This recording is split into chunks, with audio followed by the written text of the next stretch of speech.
Պարոն վարչապետ, Ռուսաստանի նախագահի հետ ձեր վերջին հանդիպման ժամանակ խոսել էիք հապկի մասին խոսելով կարևորել էիք, որ նույն տեղում անընդհատ չմնանք ու առաջ շարժվենք։ Եթե խոսքը այդ կառույցին Հայաստանի անդամակցությունը ապասառեցնելու մասին է, ինչ զարգացում կա այդ առումով, ու նաև մյուս կողմից էլ դուք առաջ շարժվելու մասին եք խոսում, բայց գործարարների շրջանում տեղեկություններ կան, մտահոգություններ կան, որ Ռուսաստանը որոշել է արգելել կամ առնվազն խոչընդոտել գյուղմթերքով մեքենաների մուտքը Ռուսաստան, այս մասին եթե տեղեկություն ունեք, ինչ քայլեր են ձեռնարկվում։ Ես ճիշտ ասած այդ մասին տեղեկություն չունեմ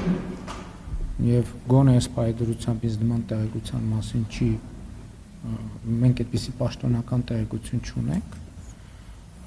Ինչ վերաբերվում է առաջին հարցից, մեր նախընտրական ծրագրում շատ հստակ գրված է, որ մենք հապկում աշխատանքներ ակտիվացնելու վերաբերյալ միջոցներ չենք ձեռնարկի։ Այսինքն ձեր ասած ապասառեցումը չի նախատեսվում։ Մենք